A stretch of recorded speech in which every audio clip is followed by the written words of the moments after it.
Africa में एक ऐसा पौधा है, उसके बड़ा मशहूर है कि उसको जहरीला पौधा है, उसको वो टच नहीं कर सकते कि वो जहर पड़ जाता है, तो उसको गालियां देकर, अपशब्द कहकर, बुरा भला कहकर उसको मारा जाता है।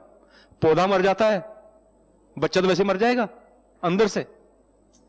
आपने 4 बार उसको प्रूव कर दिया कि डफर है, तू गधा है, तेरे अकल नहीं, तू नहीं कर सकता, तो इससे बड़ा क्राइम कोई नहीं है। मेरे एक मित्र हैं जो बड़े अच्छे वक्ता हैं और माइंड ट्रेनर हैं, कई योग्यताएं रखते हैं। मेरी दोस्ती मित्रता होगी उनसे, मेरे से अनुज है। मैंने एक दिन पूछा, मैं विनोद तुम इतने अच्छे वक्ता हो, इतना अच्छा काम करते हो, इतने प्रभावी हो, ये कैसे हुआ? और क्वालिफिकेशन की खास कुछ है नहीं, वैसे कोई ऐसी फॉर्मल एजुकेशन बहुत कम है लेकिन बहुत नहीं। कहता सर मैं 9th तक पढ़ाई में दिमाग नहीं लगाता था, दिल नहीं, मैं पढ़ने मन ही नहीं करता था, मैं सिर्फ पास होने तक पढ़ता था, बस किसी तरह धक्का दो टाइम को, निकलो, फेल नहीं होना, बस बेइज्जती नहीं करानी, बस पास हो जाए आदमी किस तरीके से। कहते 9th आई तो फादर ने ट्यूशन लगवा दी रूटीन में कि पढ़ फिजिक्स केमिस्ट्री मैथ। तो केमिस्ट्री की टीचर थी मेरी एक, मेरे वहां पर 8 बच्चे हम थे, तो मैं जाता था, आधे मन से जाता था, आधे मन से सोता रहता, जागता रहता, इधर देखता रहता, यूं करता था, अंगड़ाई लेता रहता था, परेशान सा रहता था। और मेरे नंबर सबसे कम, 20 का टेस्ट हुआ, मेरे 2 नंबर 3 नंबर, बाकी 10 से ऊपर, नीचे नहीं, नीचे से बहुत नीचे। वन फाइन डे मुझे मैडम ने कहा कि बेटा क्लास के बाद मिलके जाना। सब चले गए, मैं अकेला था। उन्होंने मेरे कंधे पे हाथ रखा और कहा कि बेटा मेरे को एक प्रेरणा हो रही है अंदर से, वो गलत है सही है तुम ही प्रूफ कर सकते हो, प्रमाणित तुम ही करोगे। मेरा मन कह रहा है कि तुम अपना बेस्ट नहीं दे रहे, तुम कोशिश ही नहीं कर रहे, तुम्हारे में इंटेलिजेंस है, तुम कर सकते हो, तुम बहुत समझदार हो, तुम बेसिकली बहुत अच्छे हो। मेरी एक रिक्वेस्ट मानो, अगले फ्राइडे जब टेस्ट होगा ना, ये चैप्टर दिया है, सबको दिया है, तुम्हें ही पता है, आज मैं बताया था ना टेस्ट होना है अगले फ्राइडे। हाँ, कहते इसको ठीक से कोशिश करना, और जो तुम ओरिजिनल हो, वास्तव में हो, वैसा करने की कोशिश करना। मैं ये जानना चाहती हूं कि मैं गलत हूं या सही हूं। उस मेरे मित्र ने कहा कि उस जिंदगी का पहला दिन था, किसी ने मेरे पे कंधे पे हाथ रख के विश्वास जताया था। और अगले टेस्ट में बाकियों के 17, 18, 16 थे, 20 किसी के थे, सिर्फ मेरे क्लास में 20 थे। ये बातें जो मैं आपसे शेयर कर रहा हूं, आप तालियां कितनी बजाइए, लेकिन मैं उम्मीद नहीं कर रहा, ना मेरे को इच्छा है। मैं ये तालियां तब स्वीकार करूंगा अगर आपके जीवन में से किसी के हृदय में, लाइफ में ये चीजें आ पाए। कितना बड़ा काम हम कर सकते हैं, किसकी जिंदगी में टर्निंग पॉइंट क्रिएट कर सकते हैं। और वो बच्चा कहता है उस दिन के बाद मैंने मुड़ के ही देखा, उसके बाद मैं फिर जो भी करता था उसमें बेस्ट ही करता था। कहते किसी का विश्वास व्यक्त करना, भरोसा दिलाना तुम्हारे खुद के ऊपर कितना महत्वपूर्ण होता है। अपनी जिम्मेदारियों को हम ठीक से पूरा करें अध्यापक के रूप में। महान अध्यापकों की सूची में कलाम साहब का नाम मेरे हृदय में बहुत ऊंचा है। अगर मेरे से भी पूछे उनके बताइए कि क्या थे, तो मैं उनको अध्यापक पहले कहूंगा, राष्ट्रपति बाद में कहूंगा। क्योंकि जब वो गए संसार से, वो कहते हैं ना बड़ा महत्वपूर्ण होता है जो संसार से आदमी जाता है उसके मुंह पे क्या था। अब कितना सही है कितना गलत मैं नहीं कहता, लेकिन एक विचार धारणा तो है ऐसी कि अंतिम समय में उसने पुत्र को याद किया या किसको याद किया। मेरा विषय नहीं है, कभी फिर होगा तो बताऊंगा इस विषय में। लेकिन कलाम साहब के बारे में ये बिल्कुल क्लियर है कि जब वो गए संसार से, वो राष्ट्रपति तो नहीं थे, लेकिन वो अध्यापक अवश्य थे। और बड़ी अच्छी बात कही है, इट कैन गाइड अस। संस्थाओं में, ऑर्गेनाइजेशंस में अक्सर सल्यूट मारने का कल्चर होता है। और बड़ी अच्छी बात कही, if you salute your work, you do not have to salute anybody. अगर आप सलाम करते हैं अपने काम को, अपनी जिम्मेवारी को, कोई आपको हिला नहीं सकता, उसके बावजूद वो आपको हिलाता है, तो वो संस्थान आपके लायक नहीं था। और if you pollute your work, आप अपने काम के साथ न्याय नहीं कर रहे, तो फिर आप जिंदगी भर सलामी करते रहेंगे। कैसा टीचर हैं हम, कहां खड़े हैं हम, कहां जाना है, थोड़ा विचार का विषय है। बताने की जरूरत नहीं है, सारी बात बताने की नहीं होती, इंट्रोस्पेक्शन की बातें भी होती हैं। अपने मार्क्स खुद को देना सीखें, बताने की जरूरत नहीं है कि 100 में से कितने नंबर हैं। 4 क्वेश्चन हैं, 25 25 25, 100 पूरे हो गए, 4 हैं। एक बहुत ऑर्डिनरी टीचर, साधारण टीचर बच्चों को बताता है, बताता भी है, कई बार धमकाता भी है। क्वेश्चन पूछ ले बच्चा, बता दो, दिया, डफर हो क्या, बार बार बताऊं क्या, ये स्टाइल होता है उसका। कई बार पेज नोट करवाता है, नोट करो पेज नंबर फलां, टिक लगाओ, बड़े समझदार बच्चे हैं, अपने आप पढ़ लेना। ये टेलिंग जिम्मेवारी पूरी, कोर्स खत्म। ऐसे टीचर हैं तो 100 में से कितने नंबर आए, 25। कई इतना भी नहीं करते, उसको कैटेगरी तो मैंने ली ही नहीं। कई तो एफिशिएंसी काम चलाते हैं, वो तो अलग ही कैटेगरी है, खुद नहीं आते किसी और को भेज देते हैं।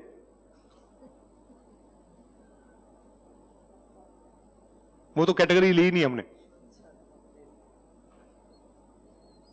शोध शास्त्र भेज दें तब भी खैर है,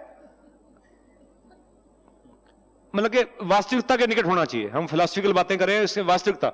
मैं एक ना संस्था का नाम ले रहा हूं, ना व्यक्ति का नाम ले रहा हूं, ना नगर का नाम ले रहा हूं। मैं एक नगर में गया, वहां से मुझे किसी और जगह जाना था बस पकड़कर,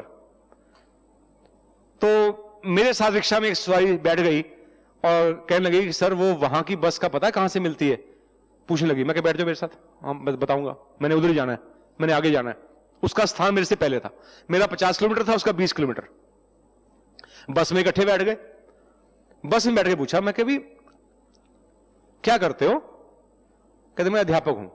मैं कहां, उसने कॉलेज का नाम लिया, जगह का नाम लिया, जगह वही थी जहां वो जा रहा था।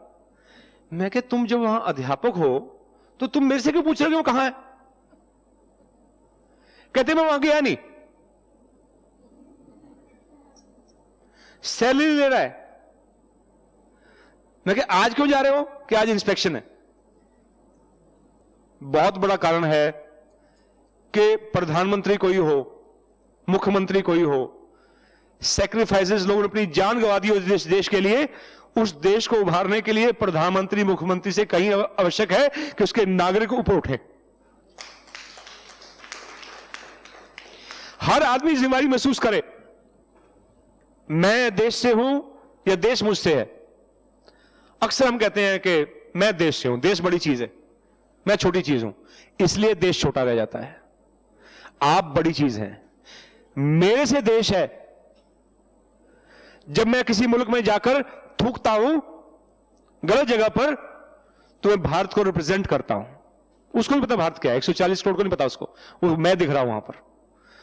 और जब मैं अच्छे कैरेक्टर का प्रदर्शन करता हूं विश्व में कहीं जाकर, किसी रूप में भी, किसी क्षेत्र में भी मैं कोई अचीवमेंट लाता हूं, तब भी देश का नाम ऊंचा उठा है। देश का नाम उठाने वाला और गिराने वाला मैं ही हूं।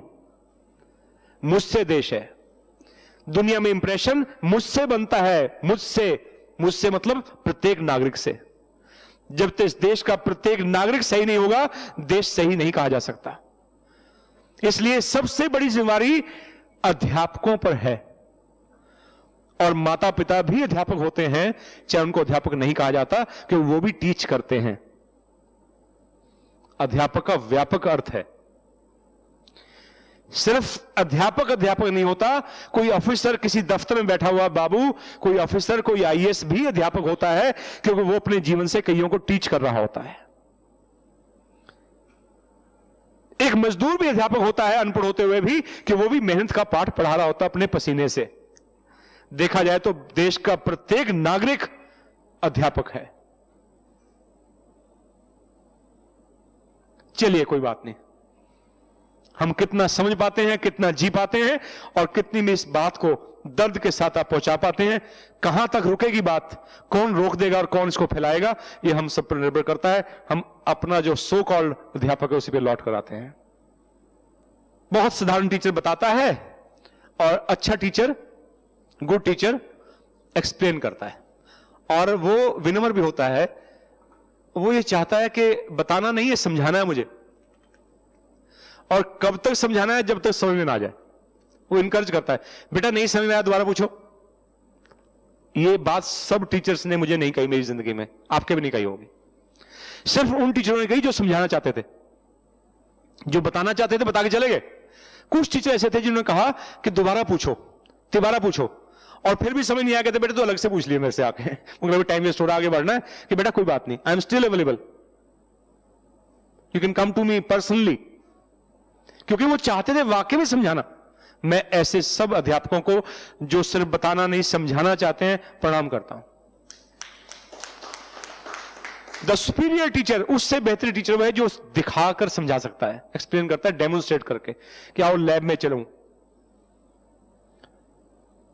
आयताकार, रेक्टेंगुलर क्या होता है बताना, और एक है दिखाना कि बेटा इसकी भुजा देख छोटी है ना, इसकी लंबी है। आप मेरा लेक्चर भूल जाएंगे लेकिन मेरा दिखाया नहीं भूलेंगे। आप 10 साल बाद मुझे मिलिएगा और आप कहिएगा सर आपने लेक्चर बहुत अच्छा दिया था, जबकि लेक्चर दिया नहीं मैंने, मैं तो बात कर रहा था आपसे, लेक्चर देने में आया नहीं था, लेकिन आपको ये लगा लेक्चर बहुत अच्छा दिया था, क्योंकि तालियां बहुत बजी थी। लेकिन आप बता शायद ना बताएं कि क्या बताया था। आप कहिए सर आपने वो मोबाइल दिखाया था ना रेक्टेंगुलर शेप में, दिस इज कॉल्ड डेमोन्स्ट्रेशन। मैं भावों की दुनिया में काम करता हूं, मेरे साथ लिमिटेशन ये है कि भाव में दिखा नहीं पाता हूं, समझा पाता हूं, महसूस करवा पाता हूं, दिखा नहीं पाता हूं। लेकिन जहां तक टीचिंग का सवाल है, जहां संभव है दिखा पाना, वहां दिखाने की कोशिश कीजिए एग्जाम्पल से। और सबसे बेहतरीन और महान टीचर वो होता है जो इंस्पायर कर सकता है, जिज्ञासा पैदा करता है सीखने की। ये अल्टीमेट पर्पस है, लक्ष्य है एक अध्यापक का, कि बच्चे के अंदर पढ़ने की ललक पैदा कर दे। सीख तो फिर बहुत कुछ लेगा वो, जितना आप सिखाते हैं उससे भी कई गुना बढ़कर और बेहतर तरीके से, क्योंकि आपने उसको पिपासा जगाई है सीखने की। तो हमारे कितने नंबर हैं, अपने अपने नंबर लगाइएगा। बहुत सी उम्मीदें हैं, नॉलेज इंपार्ट करें, सकारात्मक दृष्टिकोण बच्चों में जगाए, अच्छा माहौल बनाकर क्लास में सीखने का माहौल बनाए, एक एनवायरनमेंट क्रिएट करे। और सबसे बढ़कर जो जिम्मेदारी है एक अध्यापक के ऊपर, वो है कि वो नैतिक मूल्यों को जगाए। किसी देश की शान और गर्व पहाड़ों से नहीं होता। हम कहते बेशक हैं हमें हिमालय पर गर्व है, कीजिए, गंगा माता पर गर्व है, कीजिए, आपकी चॉइस है। लेकिन सबसे ज्यादा गर्व उस दिन होगा उन व्यक्तियों पर होता है जो अपने कैरेक्टर से कुछ जी के दिखाते हैं, उनका नाम होता दुनिया में। बाहर की चीजों से हमारा क्षेत्र इतना है, हमारी पॉपुलेशन इतनी है, ये सब बातें उसके आगे बहुत कम है। जब मूल्यों का ह्रास होता है तो ये सब चीजें फिर बेमानी हो जाती हैं, फिर आप विश्वगुरु नहीं बन सकते। जब विश्वगुरु थे और विश्वगुरु बनेंगे जिस दिन, हिमालय उस दिन भी था, हिमालय आज भी है, गंगा तब भी थी, आज भी है, तब भी होगी। इससे फर्क पड़ता खाली, तो फिर हम विश्वगुरु होते। विश्वगुरु तब थे जब मूल्यों का साम्राज्य था, नैतिक मूल्य थे। एक एक व्यक्ति के साथ एक मूल्य जुड़ता था। सत्यवादी डैश, दानी डैश, मैं किसी का नाम नहीं ले रहा, अब भी हैं कुछ लोग विश्व में योग शिक्षा का प्रचार प्रसार डैश, यहां भी नाम ही ले रहा मैं। देश के अंदर राजनीति को परिवर्तन की दिशा देने वाले डैश, ऐसे लोग होंगे, इतिहास में इनका नाम आएगा। लेकिन अगर पूरा देश, पूरा मुल्क मिलकर काम करे, इन वैल्यूज को जगाए, तो हम गर्व से तब कह पाएंगे कि मैं भारतीय हूं, और विश्वगुरु बनने से कोई रोक नहीं पाएगा। ह्यूमन वैल्यूज जैसे हार्ट के अंदर वॉल्स काम करते हैं, ऐसे इंसान के जीवन में ये वैल्यूज काम करती हैं। और ये वैल्यूज सिर्फ बातों में नहीं, वैल्यूज की परीक्षा इस हॉल में शुरू नहीं होती जब मैं बैठा हुआ हूं। मैं किस ढंग से आया, मैं किस ढंग से गया, मैं किस ढंग से खाया, मैंने किस ढंग से वार्ता की इस कमरे से बाहर, वहां वैल्यूज की प्रैक्टिस शुरू होती है। यहां तो हम सब साफ सुथरे बैठे हुए हैं, कोई दिक्कत नहीं है। हम रियल लाइफ में क्या जीते हैं वो महत्वपूर्ण है। एक बहुत बड़े विचारशील हुए पॉल ब्रॉन्टन, उन्होंने बड़ी अच्छी बात कही थी। विश्व के अंदर जितनी समस्याएं हैं उनका कारण जब ढूंढा जाता है तो लोग सोचते हैं कि पॉलिटिकल रीजंस हैं, वहां लड़ाई हो रही है, वहां ये हो गया, वहां कब्जा हो गया, पॉलिटिकल इश्यूज हैं। कई लोग कहते हैं वहां गरीबी बहुत है इसलिए वो दब गया, उसने दबा लिया पैसे के दम पर। इकोनॉमिक इश्यूज हैं, चाहे संस्थाओं में हो, चाहे देशों में हो, परिवारों में हो, पूरे विश्व में हो। आदमी यही कारण ढूंढता है कि मेरा सम्मान इसलिए मैं इकोनॉमिकली वीक हूं, या इकोलॉजिकल, पर्यावरण से जुड़ी चीजें हैं। इन चीजों में लोग सेमिनार करते हैं, चीजें ढूंढते हैं कि ये रीजंस हैं संसार में दिक्कतों के, तकलीफों के कारण ऐसे हैं, पैसे को लेकर, इकोनॉमी को लेकर, इन चीजों को लेकर। But the real reason is their background of all this reasons. Politics कोई गलत चीज नहीं है। जब वैल्यू बेस्ड होती है तो ब्लेसिंग है, जब वैल्यू के बिना होती है तब दिक्कत है। इसलिए सब समस्याओं की जड़ में एक ही चीज है, background remain same, moral and metaphysical. Metaphysical means physical चीजें दिखती हैं, और मेटाफिजिकल होती हैं जो महसूस की जाती हैं, जो दिखती नहीं है। तो सब समस्याओं के बीच में जो मेन समस्या है वो दिखती नहीं है, क्योंकि हमारे दिलों में, हमारे भावों में। एजुकेशन का रोल क्या है? एजुकेशन का रोल ये है, एजुकेशन आमतौर पर समझी क्या जाती है, अक्सर एजुकेशन मतलब क्या होता है? जानकारियां इकट्ठी करना, दिमाग को तेज करना। लेकिन जो रियल मीनिंग ऑफ एजुकेशन है वो व्यक्ति की पूरी पर्सनैलिटी, उसके व्यक्तित्व का विकास करना है, मैंस टोटल पर्सनैलिटी। अगर ये नहीं कर पा रही एजुकेशन, ये कम्युनल राइट्स चलते रहेंगे। हम शक्ल देख के, उसका पहनावा देख के अंदाजा लगाते कौन से क्षेत्र का है, अच्छा ये बंगाली है, ये केरलाइट है, हम इसी बंधे रह जाएंगे, हम देश नहीं बन पाएंगे। कास्ट, अगर कोई कहते मेरा नाम प्रिया है, या मेरा नाम नवनीत है, या कोई कहते संदीप है, हमारे लगता है इसने बताया ही नहीं, नाम नहीं बताया इसने, 5% बताया, 95% छुपा गया, क्योंकि हम उसके नाम में इतने इंटरेस्टेड नहीं है, हम उसके सरनेम में इंटरेस्टेड है कि हमने बहुत सी क्वेश्चन जोड़नी उसके साथ, फिर बहुत कुछ जुड़ता है हमारा। इसलिए कई सुथरे लोग फिर उसको सिंपल कर देते हैं कि नहीं मेरा नाम तो संदीप कुमार है, ढूंढते रहो आप है ना। अच्छा, ये लैंग्वेज को लेकर दूरियां, कास्ट को लेकर, क्षेत्र को लेकर, धर्म को लेकर, जाति को लेकर, यहां तक कि स्त्री पुरुष को लेकर, उसमें बटे हुए लोग। व्यक्ति व्यक्ति नहीं है। अगर व्यक्ति आपकी निगाह में व्यक्ति नहीं है तो आप पढ़े लिखे अनपढ़ है, you not educated. Education, real education में ये सब चीजें दूर हो जानी चाहिए। टैगोर साहब ने बड़ी अच्छी बात कही थी, the highest education is that which doesn't merely give us information. सिर्फ जानकारियां नहीं दे आपको, but makes our life in harmony with all other existences. हर इंसान किसी देश का है, किसी जाति का है, किसी धर्म का है, स्त्री है, पुरुष है, गरीब है, अमीर है, उसके साथ आप सामंजस्य में, मेल में रह पाए। हां, सिर्फ इंसान नहीं, पशुओं के साथ भी आप मेल से रह पाए। ये पृथ्वी मेरी नहीं है, कान खोलकर सारी दुनिया सुने, मेरे दर्द को महसूस करे। मैं इस दुनिया में जब आया, मैं मतलब एक इंसान, उससे पहले पशु और पक्षी थे।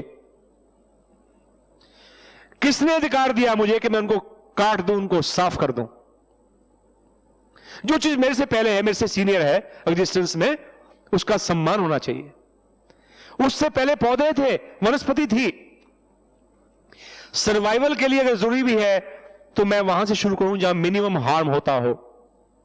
जो फल टूटने वाला है, जो चीज खत्म होने वाली है, उस समय उसको प्लग करके मैं उसकी इज्जत दे रहा हूं, वनस्पति की। लेकिन उससे भी पहले पानी और हवा थी, धरती थी। मुझे रहना है, धरती को पौधों की जरूरत नहीं थी, पौधों को धरती की जरूरत थी। धरती और पौधों को पशुओं की जरूरत नहीं थी, पशुओं को पौधों और धरती की जरूरत थी, हवा पानी की जरूरत थी। इंसान की जरूरत किसी को नहीं है। यह शैतानियत के मूड में क्यों आ गया है, मैं समझ नहीं पाता, मेरा दिल रोता है। किसी धरती को, किसी पेड़ को, किसी पक्षी को, किसी पशु को, हवा और पानी को इंसान की जरूरत नहीं है, लेकिन इंसान को इन सब की जरूरत है। इतना डिपेंडेंट होते हुए भी इतनी अकड़। हमें तो बहुत विनम्र, बहुत सहज, बहुत कृतज्ञ, बहुत शुक्रगुजार होना चाहिए इन सब के लिए। इनमें से किसी एक के न रहने से मेरा जीवन समाप्त हो जाएगा, यह बात हम कब समझेंगे?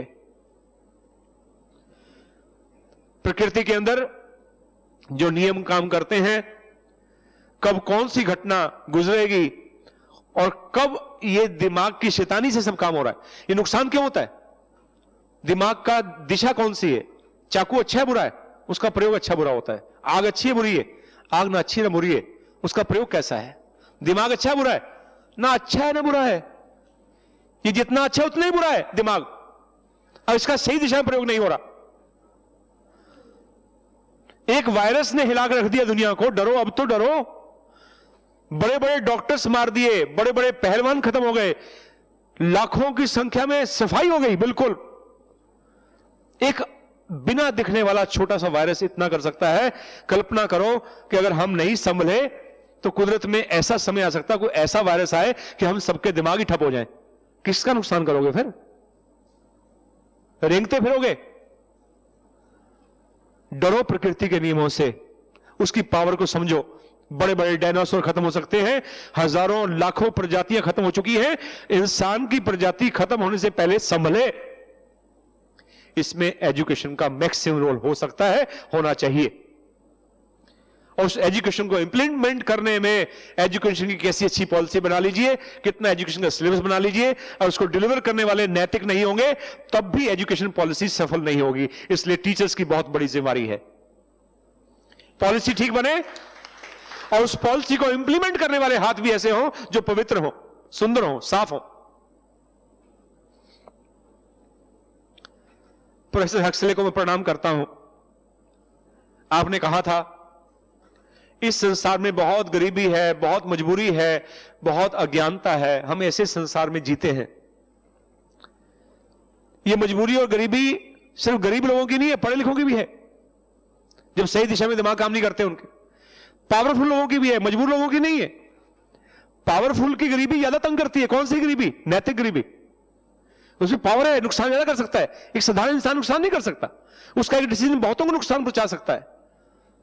सो कॉल्ड पावरफुल इंटेलेक्चुअल्स, उनको बहुत जरूरत है इस चीज की कि उनकी आंतरिक गरीबी दूर हो। सबकी प्लेन ड्यूटी है, हम सबकी,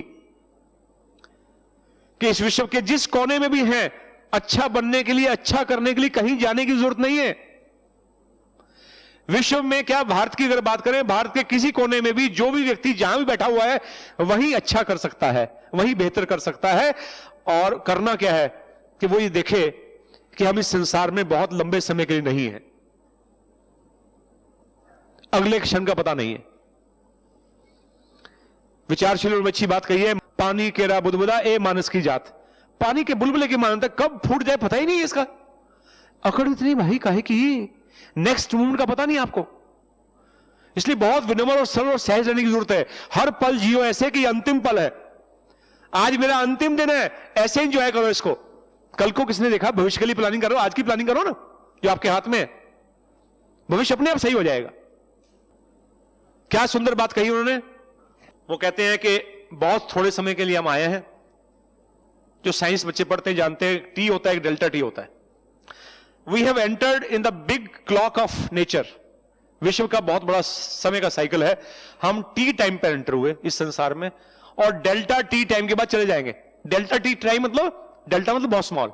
हम बहुत कम समय के लिए संसार में आते हैं, बुलबुले की तरह। I came here at T time, I leave this world at delta T time plus. बस इतने समय के लिए हूं मैं, बहुत थोड़े समय के लिए, आपके बीच में भी और इस संसार में भी। अनंत समय लेकर नहीं आया हूं मैं, लेकिन संभावनाएं अनंत है मेरे पास। कमाल की बात है, देखिए, समय कम है, संभावनाएं अनंत है। संभावना अनंत ऐसे है कि मुझे ये देखना है कि जब मैं संसार में आया तो संसार में कुछ मजबूरियां थी, कुछ कमियां थी, कुछ अनपढ़ता थी, कुछ मजबूरियां थी, कुछ गरीबी थी, कुछ बदहाली थी, चाहे वो बदहाली बाहर की थी, चाहे आंतरिक थी, मानसिक थी या भावात्मक स्तर पर थी। बदहाली कई किस्म की होती है। मैं जब गया डेल्टा टी टाइम के बाद, वो मैंने अपना रोल क्या प्ले किया, वो बढ़ा दी मैंने। गरीबी बढ़ा दी, भुखमरी बढ़ा दी, अत्याचार बढ़ा दिया, बीमारी बढ़ा दी, बदहाली बढ़ा दी, आंतरिक बाहक, या थोड़ी सी हम कर थोड़ा ही पाएंगे, है ना।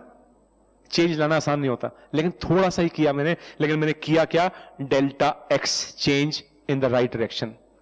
सही दिशा में चेंज किया तो जीवन सफल है। अच्छा बनने के, मोरालिटी के बहुत से नियम है। ये बड़ा विस्तृत विषय है, मैं इसको यहीं छोड़कर थोड़ा सा पर्सनली आपसे बात करना चाहूंगा कि समय का सम्मान करते हुए कुछ समय में वैसे भी विराम देना है, तो मैं इसको विराम देता हूं। मैं आज आपके बीच में जो बैठा हूं, मैं आज सबसे पहले अपने अध्यापकों को नमन करना चाहूंगा। मैं उन अध्यापकों को याद करता हूं जिन्होंने नर्सरी से पढ़ाना शुरू किया। पीछे मेरा कुछ साल पहले प्रोफेसर के पद पर पदोन्नति हुई, जब जो हाईएस्ट स्केल होता है प्रोफेसर का, असिस्टेंट एसोसिएट, फिर प्रोफेसर, जब उस पर मिलते हैं लोग पार्टी वार्टी देते हैं, तो मैंने भी पार्टी दी। सोचा किसको पार्टी दूं। अच्छा, हमारे प्रमोशन से अक्सर किसी को फर्क नहीं पड़ता। जो पहले प्रोफेसर उनको क्या फर्क गया, मैं बन गया। जो बहुत जूनियर है उनको पता है कि मेरा बायोटा हो गया, बन गया, उनको फर्क नहीं पड़ा। तो फर्क किसको पड़ा? सिर्फ मेरे मन का खेल है, किसी को फर्क नहीं पड़ता मेरे प्रमोशन से। हो सकता है कुछ दो चार को जेलसी हुई हो, ईर्ष्या हुई हो, वो संभावना रहती है। तो किसको पार्टी दूं? जो मेरे से जले हैं या जो मेरे से खुशी नहीं हुए हैं सही ढंग से। तो मैंने ढूंढा कि मैं उनको पार्टी दूं जो सचमुच में खुश हुए हैं मेरे से। तो मेरी जिंदगी में एक निचोड़ निकाला कि दो व्यक्ति मेरे से कभी जेलसी कर ही नहीं सकते, दोस्त फिर भी कर सकते हैं, लेकिन दो इंसान ऐसे हैं, दो नाम ऐसे हैं मेरी जिंदगी में, जो मेरे से कम रहकर भी, दोस्त मेरा अच्छा होगा ना, मेरे को चाहेगा बराबर आ जाऊं, लेकिन ऐसा दोस्त बड़ा रेयर होगा जो मुझे आगे निकल जाऊं उससे। ऐसा बड़ा रेयर चांस है, बहुत रेयर, कि ऐसे टिप्स पढ़ा दे, सब करा दे कि मैं उससे आगे निकल जाऊं। लेकिन दो व्यक्ति संसार में ऐसे हैं जो चाहते मैं उनसे जितना मैक्सिमम आगे निकल सकूं तो निकल जाऊं। वो एक तो मेरे मां बाप हैं और एक मेरे अध्यापक हैं।